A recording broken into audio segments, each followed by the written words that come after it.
গল্প রহস্য, যেখানে হবে রহস্যের অবসান। নমস্কার, আমি নবজিৎ। আশা করি সবাই ভালো আছেন। আজকে ইউটিউবে আমার প্রথম গল্প, যার নাম বছর 20 আগে। লেখক ষষ্ঠীপদ চট্টোপাধ্যায়। লেখক পরিচিতি: ষষ্ঠীপদ চট্টোপাধ্যায়ের জন্ম 25শে ফাল্গুন 1347 বঙ্গাব্দে, অর্থাৎ ইংরেজি 1941 সালে। কিশোর বয়স থেকে সাহিত্য সাধনা শুরু।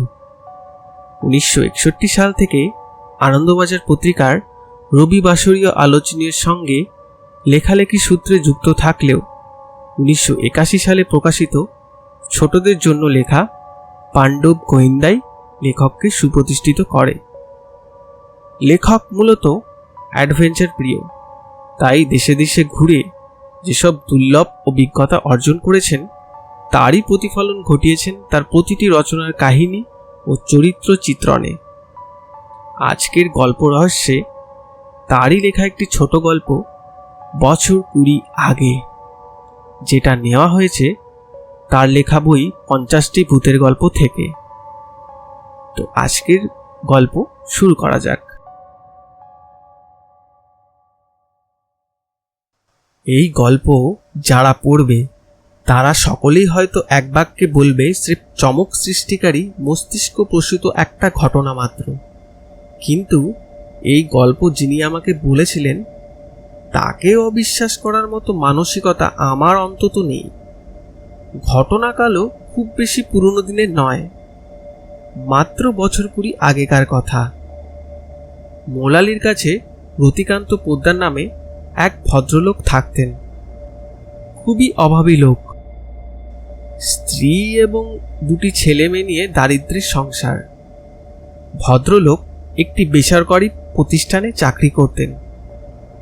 দুর্ভাগ্যবশত প্রতিষ্ঠানটি ব্যবসা গুটিয়ে অন্যত্র চলে যাওয়ায় চাকরি খুইয়ে একেবারে মাথায় হাত দিয়ে বসলেন ভদ্রলোক। একেই চাকরিহীন হয়ে মন মেজাজে ঠিক ছিল না, তার উপর স্ত্রীর গঞ্জনা শুনতে শুনতে অতিষ্ঠ হয়ে রতিকান্তবাবু ঠিক করলেন আত্মহত্যা করে এই কলহ ও দুর্ভাবনার হাত থেকে রেহাই নেবেন তিনি। এই ভেবে এক রাতে রতিকান্তবাবু বাড়ি থেকে বেরিয়ে সবার অলক্ষ্যে কাছাকাছি এক বিখ্যাত কবরখানায় ঢুকে পড়লেন। পকেটে কাগজে মোড়া বিষও ছিল। এটা খেলেই সব জ্বালার অবসান হয়ে যাবে। নিরাপদে দেহ রক্ষার জন্য নির্জন কবরখানাই হচ্ছে উপযুক্ত স্থান। এখানে কেউ চেঁচামেচি করবে না, বাধাও দেবে না, অথচ শান্তিতে মৃত্যুর কোলে ঢলে পড়া যাবে। তখন গরমের দিন, তাই ফুটফুটে জ্যোৎস্নার রাত। রতিকান্তবাবু কবরখানায় ঢুকে চাঁদের আলোয় আলোকিত জায়গাটার ভেতরের রূপ দেখে রীতিমতো মুগ্ধ হয়ে গেলেন। চিরকাল এর বাইরে দিয়ে যাতায়াত করেছেন তিনি, ভেতরে কখনো ঢোকার প্রয়োজন মনে করেননি। আজ ভেতরে ঢুকে এক গভীর প্রশান্তিতে ভরে উঠল তার মন প্রাণ। অন্য সময় হলে কবরখানায় ঢোকার কথা সজ্ঞানে চিন্তাই করতে পারতেন না তিনি। কিন্তু মৃত্যুর জন্য যে মানুষ তৈরি, তার আর ভয় কিসের? কবরখানায় ঢুকে এদিক সেদিক ঘুরতে ঘুরতে একেবারে দিশেহারা হয়ে পড়লেন তিনি। কত বিচিত্র রকমের স্মৃতিসৌধ যে আছে তা তার ধারণার বাইরে ছিল। অবশেষে অনেক ক্লান্ত হয়ে একটি খুব সুন্দর সোপানযুক্ত বড়সড় স্মৃতিসৌধের ওপর বসে পড়লেন। ফুরফুর করে হাওয়া বইছে, সেই হাওয়ায় ঘুম নেমে আসছে চোখে।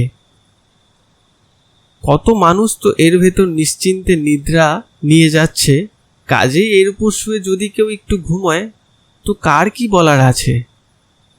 এই ভেবে তিনি কবর সৌধের মসৃণ পাথরের চাতালে শুয়ে পড়লেন।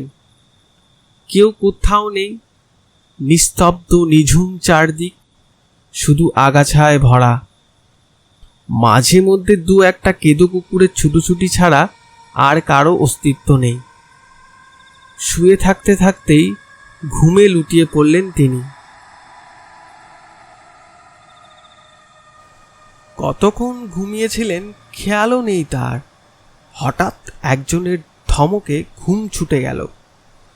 ধর্মড়িয়ে উঠে বসেই দেখলেন তার সামনে একজন দীর্ঘ দেহ খাঁটি ইংরেজ সাহেব দাঁড়িয়ে আছেন। জ্যোৎস্নার আলোয় সাহেবের গায়ের রঙে যেন বিদ্যুৎ ঠিকরোচ্ছে, আর নীল চোখ দুটো যেন কাচের গুলির মতো চিকচিক করছে। রতিকান্ত বাবুকে উঠে বসতে দেখে কড়া গলায় সাহেব বললেন, What nonsense is this? Get down! Ratikanta বাবু সাহেবের ধমক খেয়ে কবরের চাতাল থেকে মারলেন এক লাফ। সাহেব ভাঙা ভাঙা বাংলার গলার স্বর কঠিন করেই বললেন, কি নাম আছে তোমার?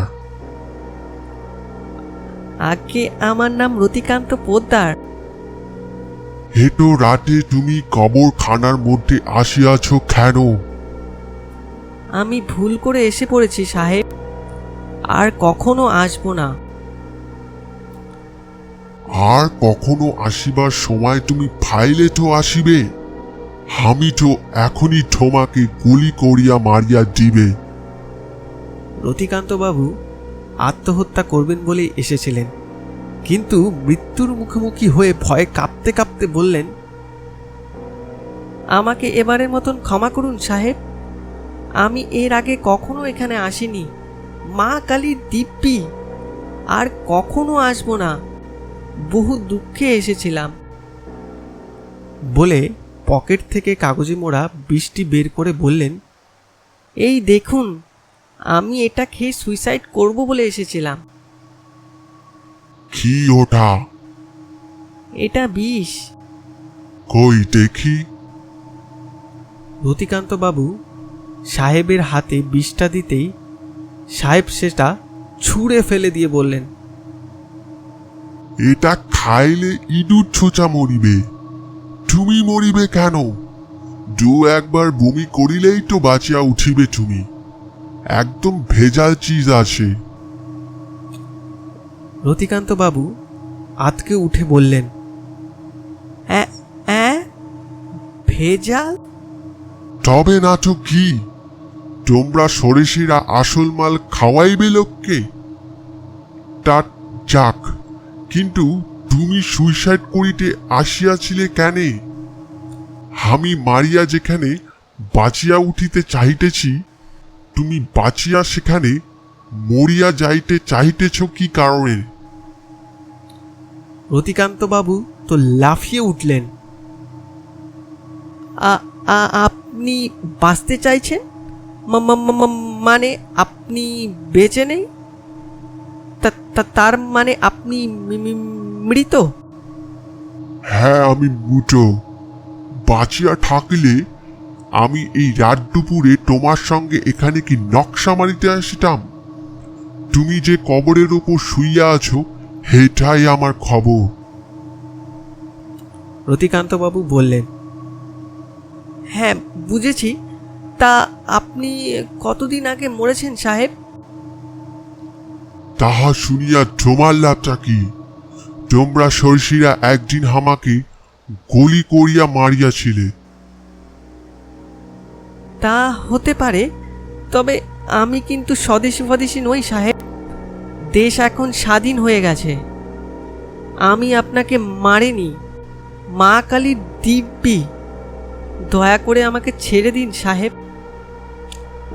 Dam bloody fool! তুমি মরিতে আসিয়াছ যদি তো বাঁচিবার জন্য এমন ছটফট করিতেছ কেন? কান ধরিয়া উদ্বাস করো। রতিকান্ত বাবু তাই করলেন। স্টপ!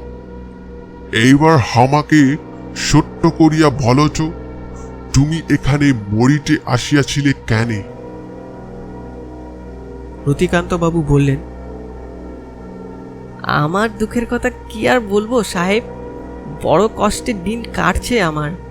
খুবই গরিব লোক আমি, তার উপর চাকরিটাও খোয়ালাম। চাকরি খোয়াইলে? কেন? চুরি করিয়াছিলে না ঘুষ খাইয়াছিলে? ওসব কিছু নয় সাহেব, কোম্পানিটা উঠে গেল। ফের মিথ্যা কথা বলিতেছ। উঠিয়া গেল না উঠাইয়া দিলে? কোনো কোম্পানি কি শুধু শুধু উঠিয়া যায়? যাক, তুমি তাহলে বলিতে চাও চাকরি খোয়াইয়া তুমি অসুবিধায় পড়িয়াছ, পেট ভরিয়া খাইতে পাও না। হ্যাঁ, আমার বউ, ছেলে মেয়ে সব আছে। আমি এখন এমনই অভাবে পড়েছি যে নিজেও খেতে পাই না, তাদেরও খেতে দিতে পারি না। এই জন্য তুমি মরিতে আসিয়াছিলে? ঠিক তাই। মরিয়া তুমি ভূত হইতে আর আকাশ হইতে খাবার পারিয়া উহারে খাইতে দিতে, এই তো? হ্যাঁ। ইডিয়েট! তোমার কি ধারণা সব লোক মরিলেই ভূত হয়? জানি না সাহেব। ঠিক আছে, আমি তোমার সব কথা শুনিলাম। তোমার সুস্বাদ করিবার প্রয়োজন নাই। আমি তোমাকে একটা গিনি দিতেছি, তুমি এটি লইয়া চলিয়া যাও। এইটি বিক্রয় করিলে অনেক টাকা পাইবে তুমি। ওই টাকায় তোমরা পেট ভরিয়া খাইয়া বাঁচিবে। টাকা ফুরাইলে তুমি আবার আসিবে আমার কাছে, আমি তোমাকে আবার গিনি দিব। কিন্তু এই কথা তুমি কাউকে বলিবে না। যদি বলো, আমি তোমাকে মারিয়া ফেলিব। রতিকান্তবাবু গিনিটা পকেটে পুরেই কবরখানার বাইরে এসে একবার গিনিটা বের করে দেখলেন সত্যি সেটা পকেটে আছে কিনা। কেননা এতক্ষণ যা ঘটে গেল তা তো রীতিমতো অবিশ্বাস্য ব্যাপার। হাত দিতেই ধাতব গিনিটা হাতে ঠেকল। এই তো রয়েছে, তবে তো মিথ্যে নয়। কেননা তার বারবারই মনে হচ্ছিল এতক্ষণ তিনি স্বপ্ন দেখছিলেন, কিন্তু চকচকে গিনিটা তাকে স্মরণ করিয়ে দিল এতক্ষণ যা তিনি দেখেছেন তা সত্যি। রতিকান্তবাবু গিনিটি পরদিনই একটি জুয়েলারির দোকানে বিক্রি করে অপ্রত্যাশিতভাবে অনেকগুলি অর্থ লাভ করেন। কারণ গিনিটার ধাতব মূল্যের থেকে এর প্রাচীনত্বের দাম ছিল অনেক। দোকানদার রতিকান্তবাবুর পূর্ব পরিচিত। গিনি দেখেই বললেন, কি ব্যাপার রতিকান্তবাবু, এ মাল কোথায় পেলেন? কোথায় আর পাবো মশাই, আমারই ছিল। বাবা জাহাজে কাজ করতেন, সাহেবদের নেক নজরে পড়ে গিয়েছিলেন। দু একদিন ছাড়াই সাহেবরা বাবাকে একটা করে গিনি উপহার দিতেন। তারই কিছু কিছু জমানো ছিল, এতদিন বেচিনি, এখন অভাবের জ্বালায় বেচতে এসেছি। তা বেশ করেছেন। তবে একটা কথা, আপনার যখন ওগুলো বেচবার দরকার হবে তখন কিন্তু আমার দোকানে আসবেন, কেমন? কেননা এই জিনিস আমরা অনেক দাম দিয়ে কিনলেও এগুলো আমরা নষ্ট করব না। এতদিন আপনার সঞ্চয় ছিল, এবার আমার সংগ্রহে থাকবে, এই আর কি। রতিকান্তবাবু গিনি বিক্রির টাকা গৃহিণীর হাতে তুলে দিয়েই নিশ্চিন্ত হলেন। গৃহিণী অবাক হয়ে বললেন, ও বাবা, এত টাকা কোথায় পেলে তুমি? এই যে শুনলাম তোমার চাকরি নেই। চাকরি সত্যিই নেই, আপাতত ছোটখাটো কাজ করে একটা জুটিয়ে নিয়েছি। তবে দিনে মানে নয়, ওই রাতে। রাতে? কোনো খারাপ কাজ নয় তো? না, আর হলেও তোমার তাতে কি? খারাপ কাজ করলে তার ফল আমিই ভোগ করব, তুমি তো করবে না। আমি টাকা আনবো, তুমি সংসার চালাবে। আমি কি করছি না করছি সে ব্যাপারে তুমি একদম মাথা কলিও না। গৃহিণী চুপ করে গেলেন। রতিকান্তবাবু সাহেবের কথা মতো গিনি প্রসঙ্গ তুললেন না, সাহেবের কথাও বললেন না। তবে পরদিন থেকে রোজই সন্ধ্যের পর চাকরি করতে যাওয়ার নাম করে বাড়ি থেকে বেরিয়ে সোজা কবরখানায় চলে যেতেন এবং সাহেবের স্মৃতিসৌধ নিজে হাতে পরিষ্কার করে দিতেন। সাহেবও রোজই একবার করে দেখা দিতেন রতিকান্ত বাবুকে এবং প্রয়োজনে মাঝে মধ্যে একটি করে গিনিও উপহার দিতেন। এভাবেই দিন চলে যায়। একদিন হঠাৎ গিনি বিক্রি করতে গিয়ে রতিকান্ত বাবু হাতে নাতে ধরা পড়ে গেলেন সাদা পোশাকের পুলিশের হাতে। দোকানদারের কারসাজিতেই হোক বা অন্য কোনোভাবেই হোক রতিকান্ত বাবু পুলিশের শিকার হলেন। পুলিশ নানাভাবে চাপ সৃষ্টি করে জানতে চাইল রতিকান্ত বাবুর কাছে এগুলো চোরাই মাল না সত্যি তাদের পিতৃপুরুষের সঞ্চিত সম্পত্তি। যদি তাই হয় তবে তার পরিমাণ এখন কত। রতিকান্ত বাবু আর কি বলেন, তিনি একই কথা বারবার বলতে লাগলেন, এইসব চোরাই মাল নয়, সবই তার পিতৃদত্ত ধন। এমনকি এও বললেন আজকের এই গিনিটি ছাড়া তার সঞ্চয়ে আর একটি গিনিও অবশিষ্ট নেই। পুলিশ তবুও তার কথা বিশ্বাস করল না, কেননা এই গিনিগুলোর একটির সঙ্গে আরেকটির মিল নেই। যথেষ্ট সময়ের ব্যবধানে এগুলি তৈরি হয়েছিল, কাজেই একই লোকের কাছে বিভিন্ন সময়ের এতগুলো গিনি কি করে থাকতে পারে, এটা একটা রীতিমতো সন্দেহের ব্যাপার।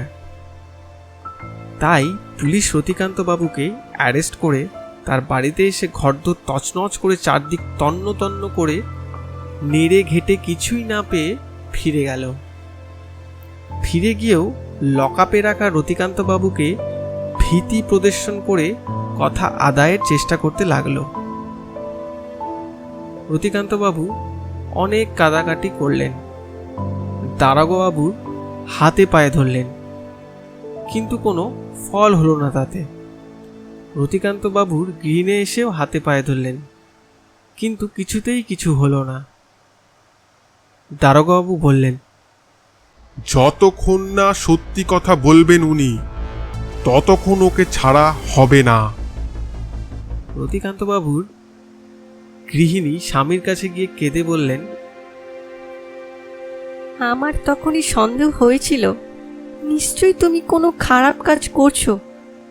কেন ও কাজ করতে গেলে তুমি? রোজ সন্ধ্যাবেলা তুমি চাকরি করতে যাওয়ার নাম করে বেরোতে আর ফিরতে রাত 12টার পর। এখন আমি কি করি?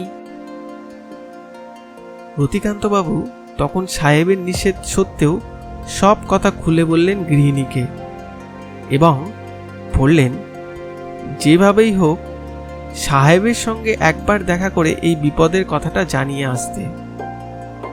গৃহিণী তো ভয়েই সারা, শোনা মাত্রই আতকে উঠলেন। ওরে বাবা, খবরখানায় ঢুকে সাহেব ভূতের সঙ্গে আমি কি করে কথা বলবো গো? একেই আমার ভূতের ভয়। রতিকান্ত বাবু বললেন, তা অবশ্য ঠিক, তবু তুমি এক কাজ করো, আমি বরং একটা চিঠি লিখে দিচ্ছি, তুমি সেটা সাহেবের কবরের ওপর পাথর চাপা দিয়ে রেখে এসো। তবে খুব সাবধান, ভুলেও যেন কারো কাছে বলো না এ কথা।